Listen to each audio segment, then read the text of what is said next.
Hindi cinema के इतिहास में दो महान खलनायक प्राण और अमरीश पुरी अपने अपने समय के सबसे बेहतरीन अदाकारों में गिने जाते हैं।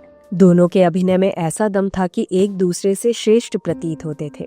इनकी शख्सियत इतनी बड़ी थी कि आज तक कोई और खलनायक इनके बराबर भी नहीं पहुंच सका।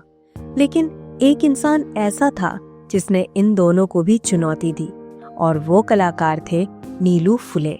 इस किस्म की औरत तो सास सोने के लिए है, होने वाली बहू के लिए ये। हेडमास्टर, नाटक मत कर। शायद हमारी ये बात आपको अतिशयोक्ति लगे, लेकिन जो सिनेमा के कट्टर प्रशंसक हैं, उन्होंने नीलू फुले की अदाकारी का जादू जरूर महसूस किया होगा। अमिताभ बच्चन की कुली फिल्म में नजर आ चुके नीलू फुले को भले ही हिंदी फिल्मों में ज्यादा मौके नहीं मिले, लेकिन मराठी फिल्मों में उन्होंने जो इतिहास रचा उसे भुलाना नामुमकिन है। इसका प्रमाण फोर्ब्स मैगजीन से मिलता है। साल 2013 में फोर्ब्स मैगजीन ने भारतीय सिनेमा के लाखों किरदारों में से 25 सबसे यादगार किरदारों की सूची बनाई। इस सूची में नीलू फुले और उनके निभाए गए किरदार हिंदूराव घुंडे पाटिल का नाम शामिल था। ये उनकी अभिनय की गहराई और प्रभाव का सबूत है। लेकिन अफसोस की बात यह है कि हिंदी सिनेमा ने इस महान कलाकार की प्रतिभा को हमेशा नजरअंदाज किया।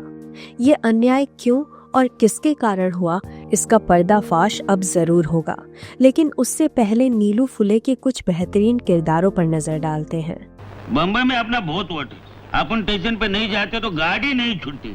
तुझ्या भावाला तिकडे आप भी लीजिए। आता आमचा कुंडली का बघ, दारू पितोय, कोलाटणी नाचतोय, त्याच्या नशिबाने मिळते, खुशाल मिळते। अब आपको समझ में आ गया होगा कि हमने नीलू फुले की तुलना प्राण और अमरीश पुरी से क्यों की है। जहां हिंदी सिनेमा ने उन्हें भुला दिया, वहीं मराठी दर्शकों ने नीलू फुले जैसे खतरनाक खलनायक ना पहले कभी देखा और ना शायद भविष्य में देख पाएंगे। उन्हें मराठी सिनेमा का प्राण भी कहा जाता है। नीलू फुले का हिंदी फिल्मों में कदम बढ़ रहा था और दर्शकों को उनकी अदाकारी पसंद भी आने लगी थी, लेकिन एक हादसे ने सब कुछ बदल कर रख दिया। जी हाँ, कुली फिल्म के बाद नीलू फुले और अमिताभ बच्चन के बीच एक टकराव हुआ जिसने तहलका मचा दिया। ये विवाद इतना बड़ा था कि इसके बाद हिंदी फिल्म निर्माताओं ने नीलू फुले से दूरी बना ली। कुछ ऐसा ही कादर खान के साथ भी हुआ। उम्र और अनुभव के मामले में अमिताभ बच्चन से बड़े होने के बावजूद कादर खान का करियर सिर्फ इस वजह से ठप हो गया क्योंकि उन्होंने अमिताभ बच्चन को सर नहीं कहा। जब कादर खान जैसा अद्भुत कलाकार इस राजनीति का शिकार हो सकता है, तो गैर हिंदी सिनेमा से आने वाले नीलू फुले का टिक पाना कैसे मुमकिन था। नीलू फुले की पूरी जीवनी और उनके संघर्षों पर चर्चा करेंगे, लेकिन उससे पहले वो किस्सा जान लेते हैं जिससे कुली फिल्म के बाद उनके हिंदी सिनेमा से गायब होने की वजह लिखती। साल 1981 से 1982 के बीच कुली फिल्म की शूटिंग जोरों शोरों से चल रही थी, लेकिन 2 अगस्त 1982 का वो दिन हिंदी सिनेमा के इतिहास में एक काले दिन की तरह दर्ज हो गया। इस दिन अमिताभ बच्चन एक भयानक हादसे का शिकार हो गए। चोट इतनी गंभीर थी कि डॉक्टरों ने उन्हें लगभग मृत घोषित कर दिया, लेकिन अस्पताल के बाहर जुटे लोगों का हौसला और उनके लिए बहाया गया खून एक चमत्कार साबित हुआ। लगभग 300 लोगों ने अमिताभ के लिए रक्तदान किया। महीनों चले इलाज के बाद सौभाग्य से अमिताभ बच्चन ठीक हो गए और एक बार फिर अपनी अदाकारी का परचम लहराने के लिए तैयार हो गए। लेकिन इस दौरान कुली की शूटिंग पूरी तरह से रुक चुकी थी। दूसरी ओर नीलू फुले के लिए समय रुकने वाला नहीं था। वो हिंदी फिल्मों के साथ साथ मराठी रंगमंच से भी जुड़े हुए थे। आपको शायद ये पता ना हो, लेकिन 80 और 90 के दशक में मराठी रंगमंच का जादू गांव-गांव तक फैला हुआ था। नीलू फुले और मराठी सिनेमा के अन्य बड़े सितारे हमेशा से इन नाटकों में व्यस्त रहते थे। नीलू फुले का एक विशेष नाटक उस समय 2000 बार प्रदर्शित होने जा रहा था। इसे लेकर उनकी प्रतिबद्धता इतनी गहरी थी कि इसे प्राथमिकता देना उनका नैतिक कर्तव्य बन गया।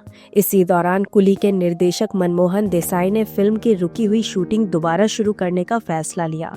उन्होंने नीलू फुले को तुरंत सेट पर बुलाने का आदेश दिया। अब नीलू फुले के सामने दो कठिन विकल्प थे, या तो वो अपना 2000वां शो रद्द कर शूटिंग के लिए सेट पर पहुंच जाए या निर्देशक से शूटिंग के लिए कोई दूसरी तारीख मांग ले। नीलू फुले ने दूसरा विकल्प चुना।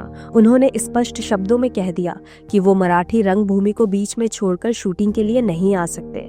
शुरुआत में मनमोहन देसाई ने नीलू फुले की समस्या को समझने की कोशिश की, लेकिन वो खुद भी मुश्किल में थे क्योंकि नीलू फुले और अमिताभ बच्चन के बीच एक बेहद जरूरी सीन शूट करना बाकी था। दोनों ही अपने अपने क्षेत्र के दिग्गज कलाकार थे और उनके डेट्स को मैच कर पाना एक बड़ी चुनौती थी। काफी प्रयासों के बाद आखिरकार वो सीन फिल्माया गया और नीलू फुले के लिए कुली की शूटिंग पूरी हो गई। लेकिन शूटिंग खत्म होने के बाद नीलू फुले के बारे में बॉलीवुड के गलियारों में अफवाहें उड़ने लगी। कहा जाने लगा कि नीलू फुले ने अमिताभ बच्चन के साथ काम करने से इनकार कर दिया। कुछ लोगों ने यहाँ तक कह दिया कि नीलू फुले खुद को अमिताभ बच्चन से बड़ा मानते हैं। ऐसी खबरों ने आग में घी का काम किया और नतीजा ये हुआ कि हिंदी फिल्मों के निर्माता निर्देशकों ने नीलू फुले से दूरी बनानी शुरू कर दी। इस माहौल में फिल्मकारों ने ये सोच लिया कि अगर अमिताभ बच्चन को खुश करना है तो नीलू फुले को हिंदी फिल्मों से पूरी तरह बाहर करना होगा, और दुर्भाग्य से ऐसा ही हुआ। नतीजा ये हुआ कि हिंदी दर्शक नीलू फुले जैसे महान कलाकार की अदाकारी से लगभग वंचित रह गए। हालांकि कुछ हिंदी फिल्मों में नीलू फुले ने छोटे लेकिन यादगार किरदार निभाए। इसमें मशाल, सारांश, हकीकत, माँ बेटी और इंसाफ की आवाज जैसी फिल्में शामिल हैं। पहाड़ पे खोए और दरिया में ढूंढे, पहाड़गंज में खोए तो दरियागंज में ही थोड़ा ढूंढोगे। हाँ सुनकर जरा जवळ आहे, थांबत नाही, जरा जवळ आहे। लेकिन सोचने वाली बात यह है कि 200 से भी ज्यादा मराठी फिल्मों में काम करने वाले नीलू फुले की हिंदी फिल्मों की सूची इतनी छोटी क्यों रह गई? शायद अब आपको इसका जवाब मिल गया होगा। तो चलिए अब नीलू फुले की पूरी जीवनी और उनके जीवन के अनकहे किस्सों पर नजर डालते हैं। नीलू फुले का जन्म 4 अप्रैल 1930 को पुणे में हुआ था। उनका असली नाम नीलकंठ कृष्णाजी फुले था, लेकिन लोग उन्हें प्यार से नीलू भाई कहकर पुकारते थे। पुणे के एक कॉलेज में उनकी पढ़ाई चल रही थी और साथ ही वो अपने पारिवारिक व्यवसाय में भी व्यस्त रहते थे। उनका पारिवारिक काम बाग बगीचों की देखभाल और पेड़ पौधों को संरक्षित करना था। नीलू फुले इस काम में आगे बढ़ना चाहते थे, लेकिन जैसे जैसे वो बड़े हुए उनके विचार और प्राथमिकताएं बदलने लगी। भारत की आज़ादी का माहौल उन पर गहरा असर डाल रहा था और उन्होंने महात्मा गांधी के विचारों से प्रेरित होकर उनके बताए मार्ग पर चलना शुरू कर दिया। उस समय पुणे के एक मेडिकल कॉलेज के बगीचे की देखभाल के बदले में उन्हें हर महीने 80 रुपए मिलते थे। इन पैसों से वो 10 रुपए निकालकर महात्मा गांधी के सेवा दल में दान करते थे। आंदोलनों में भाग लेने के दौरान वो रविंद्रनाथ टैगोर के साहित्य से प्रभावित हुए। धीरे धीरे उनका झुकाव साहित्य और लेखन की ओर बढ़ा और उन्होंने लेखक बनने का सपना देखना शुरू कर दिया। साल 1957 में लोकसभा चुनाव के माहौल के बीच उन्होंने एक उपन्यास लिखा जिसका नाम था एडिया गवाडाचे काम नाही। इस उपन्यास को जबरदस्त प्रतिक्रिया मिली और इस पर आधारित नाटक कई जगहों पर प्रस्तुत किए गए। ये वही मोड़ था जब नीलू फुले को पहली बार शोहरत मिलनी शुरू हुई और ये शोहरत उनके जीवन के अंत तक बरकरार रही। 1960 के दशक में उन्होंने नाटकों में अभिनय करना शुरू कर दिया। नीलू फुले के अभिनय की सबसे खास बात यही थी कि वो गांव के भोले भाले किसानों की छवि में खलनायक का किरदार निभाते थे।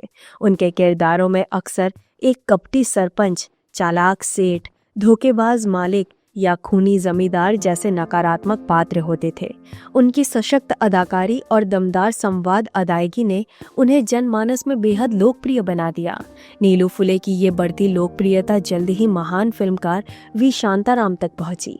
शांताराम साहब ने नीलू फुले को अपनी फिल्म पिंजरा में कास्ट किया। ये फिल्म मराठी सिनेमा की एक मील का पत्थर साबित हुई और नीलू फुले को मराठी फिल्मों का सबसे बड़ा खलनायक बना दिया। इसके बाद सिंहासन और सामना जैसी फिल्मों ने उनकी खलनायकी को एक अलग ही ऊंचाई दी। ये फिल्में आज भी मराठी दर्शकों के बीच बेहद पसंद की जाती हैं। नीलू फुले मराठी फिल्मों में हमेशा सक्रिय रहे। उनकी दमदार डायलॉग अदायगी के कारण आज भी उनके डायलॉग्स के मीम्स बनाए जाते हैं और सोशल मीडिया पर खूब साझा किए जाते हैं। दुर्भाग्य से हिंदी सिनेमा के दर्शकों के लिए नीलू फुले एक भूला बिसरा चेहरा हो सकते हैं, लेकिन उनकी असली कहानी जानने के बाद ये साफ है कि वे एक सच्चे कलाकार और प्रेरणादायक व्यक्तित्व थे। उनके जीवन का अंत एक गंभीर बीमारी कैंसर के कारण हुआ। 13 जुलाई 2009 को नीलू फुले ने अपनी अंतिम सांसें ली। अपने आखिरी दिनों में उन्होंने अपना समय अपनी पत्नी रजनी के साथ बिताया। उनकी बेटी गार्गी, जो खुद भी मराठी फिल्मों में सक्रिय है, उनके नाम को आगे बढ़ा रही है।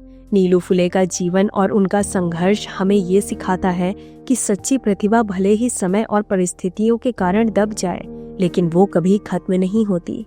उनकी अदाकारी और उनका योगदान हमेशा याद किया जाएगा। धन्यवाद।